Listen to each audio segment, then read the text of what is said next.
What's up guys, MrGuideKing here, part 7 of my Final Fantasy 13-2 walkthrough.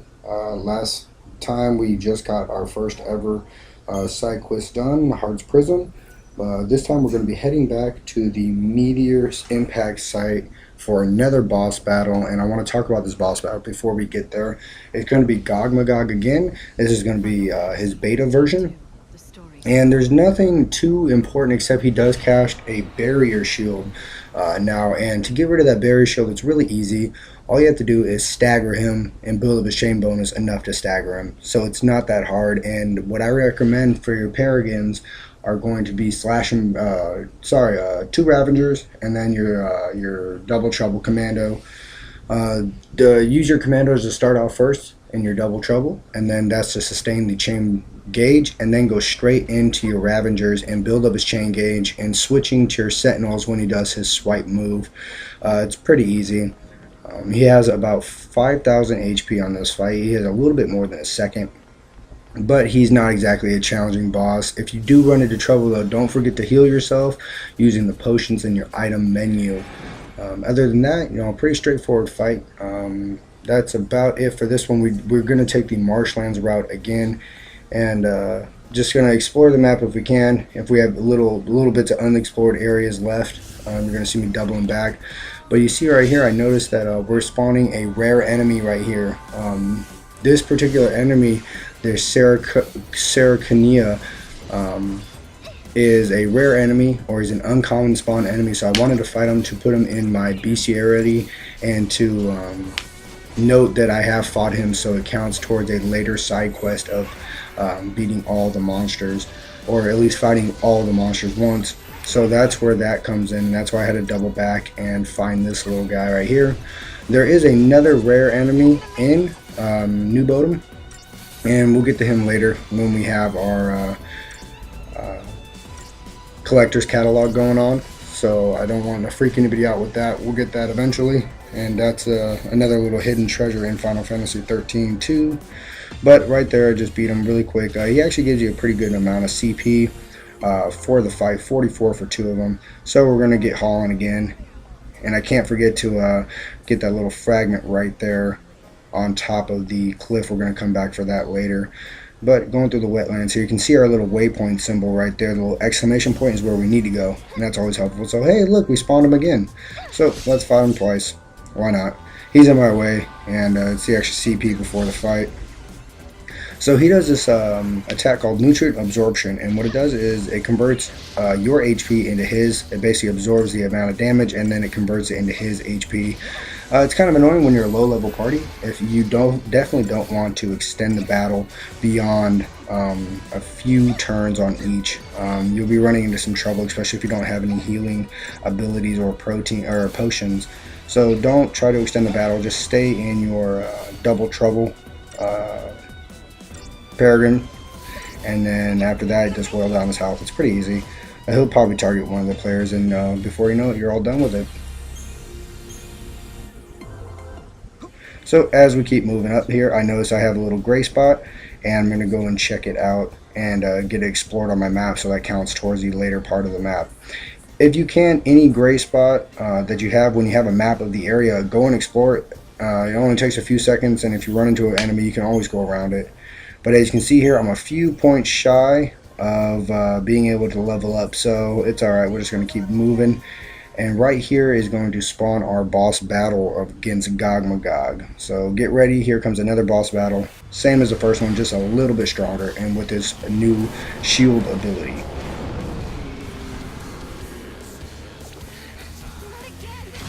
Not only that, he has new colors now. Yay! He got him redo and a makeover. Alright, so right off the way, he's going to cast his casualty barrier, and that was the shield I was speaking about. And I'm going to hit him a couple times as a commando, and then quickly stagger him using the 2 Ravengers. And if you guys feel his chain gauge is moving a little bit too fast, you can always switch back into your double trouble and just restore it at a slower pace, and that's what I did right there. I wasn't comfortable with how fast it was draining. So I switched back into my dual Ravengers, and we're going to stagger him. And I actually choose to keep staggering him. The higher your chain gauge goes, the higher the damage will be. So I decided to stick around the 288 to 300 range, and then I decided to switch into my double trouble dual commandos. And that way my attacks are going to do a little bit more damage, and I can get this fight over just a little bit sooner. I don't want to drag it out too much. You can see right there Sarah's doing 259 points of damage a hit. And then I just get him at the last little moment with this irregular hit, and it ends up defeating the boss. So I got an Iron Bangle and a Phoenix down, which are pretty cool, all really useful and accessible. I didn't choose to equip Sarah with the Iron Bangle just yet. Her and Noel's health is pretty close. But right there we got the Gogmagog beta fragment. That gave us a whopping 1000 CP. So these fragment quests are really helpful. They give you a lot of CP on some boss battles, and they're really helpful for leveling up your characters. So right here we have Sarah. I'm going to focus in on her main abilities while tuning in on her secondaries. So I'm going to give a couple to her Sentinels, mostly to her Ravager, and some to her Commando. So she's kind of, leveling out there pretty well. And then that's a Crystarium expansion. I'm going to choose a bonus of an ATB gauge. Like I said, you can have up to 5 with a bonus of 1, being a full 6 with a certain weapon. So having 4 gives you 4 available attacks, and if your attacks do 2 ATB charges, that means you can have 2 attacks now with with an ATB gauge of 4. So it's always really important to get your ATB gauge up to the max 5 for the main storyline as quickly as possible, and that's where it happens with the chain bonus. And see, here's another rare monster, Udiyamu. I think I'm saying his name wrong, but don't get mad at me for that. But I wanted to fight him just to... Oh, that's a Goran Espid. Never mind. Sorry. Goran Espid. I wanted to fight him just to get him in my bestiarity as well. It's important to fight all your rare oddball monsters first and try to get the ones out of the way so you don't have to go looking for them later, because that can be a pain. So right there, got him out of the way and added that to our catalog of people we've beaten the ass off of. And then I noticed another gray spot, so I'm going to turn around after this part. I notice it right about here. I'm like, oh, no, gray spot. I don't like gray spots. And I start running back. And that way, I think when I checked, when I first started up, I think New Bodum's at a whopping 94% explored. So that's a really good sign. And then we can explore the rest later on in the game. So that was a really good start, getting 94%. And then this is going to start one of the bigger cutscenes in the game, so I'm going to let you guys enjoy it. And then next we'll be taking on Brescia Ruins 5AF and the Atlas boss. So we'll be stay tuned, and get ready for that boss battle next.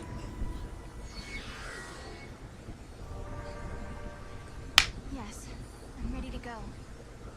It's not a dream or a lie. I know my sister is alive out there. I'm sorry I doubted you. Of all people, I should know how bad it can make you feel when no one believes what you say. Snow put all his trust in me. Now it's my turn to do the same for you. I've made up my mind. You and I, we go together. I won't let you down. We'll find Valhalla, I promise.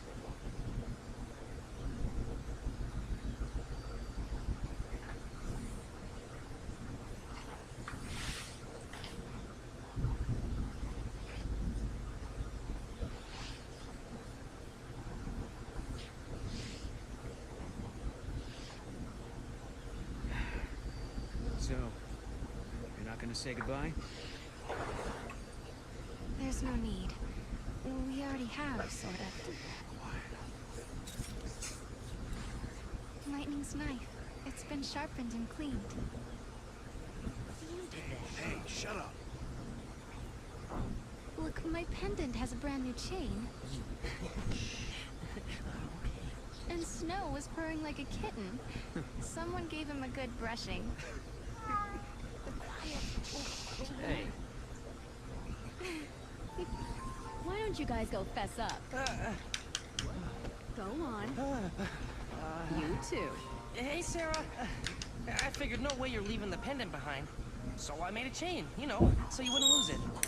If Lightning is alive out there, wouldn't want her getting mad over a poorly maintained weapon. You know her. If you leave, someone's got to pick up the slack looking after Snow. So I volunteered myself.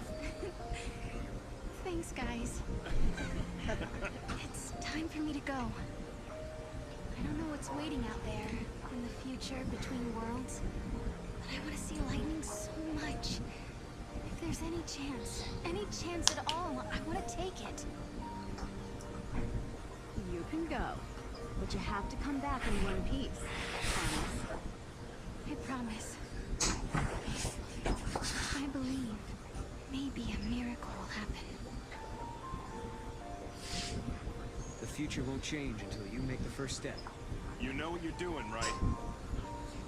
Well, I can't say that I do. This is the first time I've opened a gate myself. Guess we'll just have to find out. Hey, what about Sarah? I'll protect her. I promise you. I vow never to let her come to harm. Godot. But trust me, for Sarah's sake.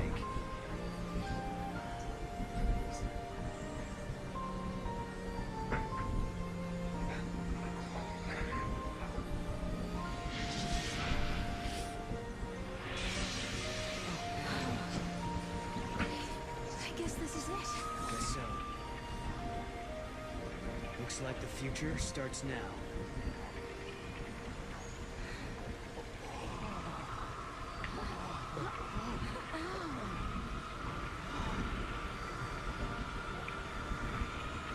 I'll be back.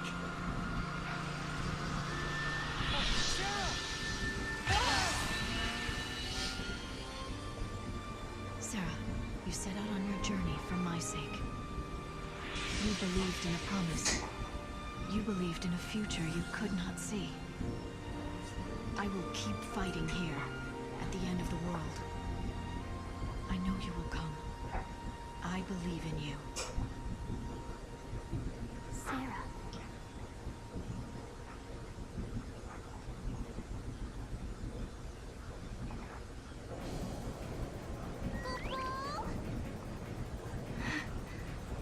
This place is incredible. It's the Historia Crux. The crossroads of the time continuum. So this is how you were able to travel backwards from the future? Right. Just floated through this nowhere space.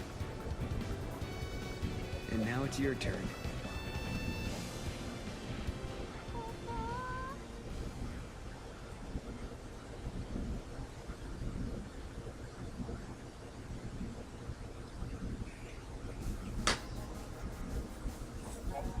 Alright, so this unlocks our Historia Crux, and this is the major navigational portion of the game. This is how we get from world to world and from different time to time, and it's basically how we're going to be navigating throughout the game from now on. And you unlock different worlds by going through different gates, using artifacts and using wild artifacts, and we'll get into the wild artifacts later. But this is our new area that we can explore, Brescia Ruins 5AF. And this takes place 2 years in the future from Bodom, and a few things have changed, and a few of the characters are a little different.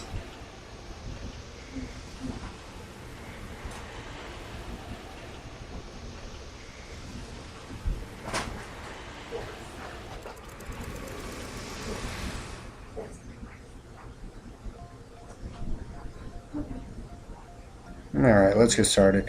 And it starts off with a little intro from Lightning. We're talking about how humanity has changed. Cannot be changed. Our hearts grow bitter with regret.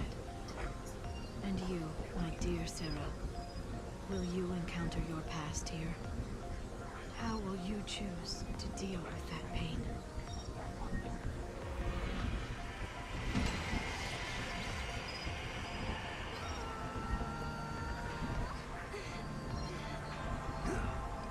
They are like the ultimate party crashers. They just kind of, appear when and where they want to. So we have Sarah Knoll appearing in the new Bodom, or excuse me, the Brescia Ruins 5AF. And this part of the game, it's pretty straightforward. You really can't navigate right away. You actually get thrown right into a boss battle. So I want to talk about that right now before we get going. That hand in the middle of the map right there, that is called Alpha, or Paradox Alpha.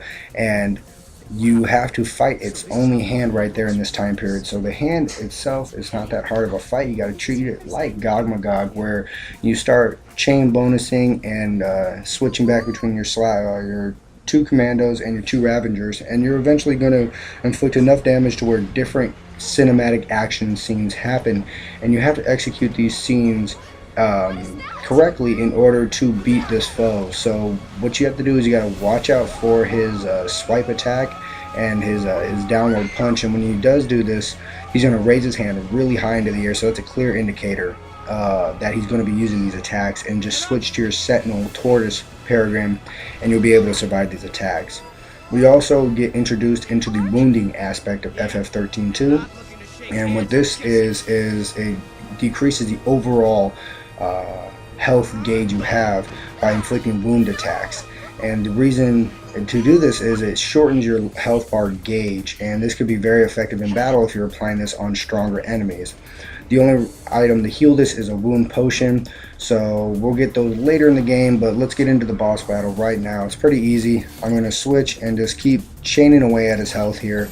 That's Alpha, Paradox Alpha, and that's his left hand. I switch between the Commando, Double Trouble, and the Slash and Burn, dual casting Ravengers, and this is where we get introduced into the wounding. I'm just going to skip through it because we just explained it a few minutes ago, so it's not going to be that bad. And you can always revisit these in your main menu under Battle Primers. But you're going to be nudging away at this guy's health, and in a few short turns we're going to be able to go into our first cinematic action scene, which will help you stagger Paradox Alpha a lot quicker. So I switched into my two shields a little bit late, and I'm just going to heal myself quick with this potion, and then we're going to get back into the Double Trouble. Honestly, this fight's pretty straightforward. All you gotta do is get his health down low enough to where it starts triggering these cinematic bonuses, and that you know you're doing it right when it starts to do these. So I'm gonna go ahead and hit the left stick to the right, and it's gonna instantly get all null aggressified and powered up, and we're gonna keep chaining away at his health. As you notice now, instead of doing 10 damage, you're also doing 100 and 90s, and in the 40s. You're doing a lot more. So that's going to help, and you guys can see his arm got raised up really high, and I switched to my Sentinel Peregrine, and that's able to absorb most of the damage. So another cinematic action scene, pretty much the same as the first time. Left stick to the right, and then this one's going to be the left stick up, and then the A button. So that's going to stagger Paradox Alpha instantly, and then that's when you switch to your Double Trouble, and you're going to go ahead and just wind off on this guy's health and bring it all the way to the ground.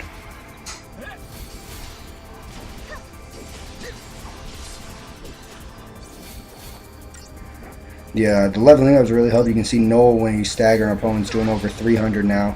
So that's always important to watch your characters grow progressively and see what their strength and their magic's doing.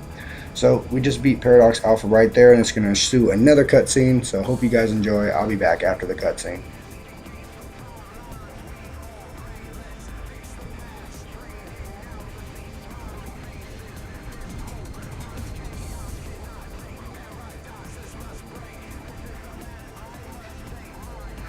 Hostile located. Engage at will. Paradox effect confirmed. Targeting Atlas.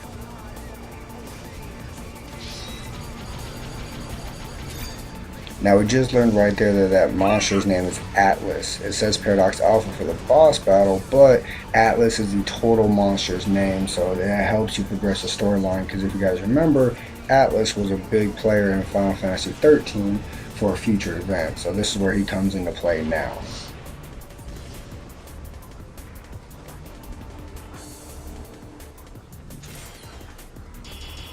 Yay, 4 stars, so close to 5, but we did get silver gear for our cinematic bonus, so that's our little reward for that, and you can put that on your monsters later.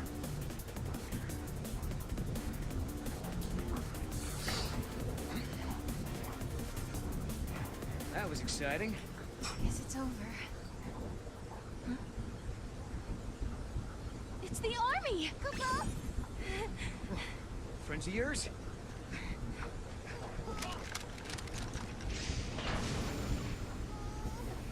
Attention intruders. Surrender immediately.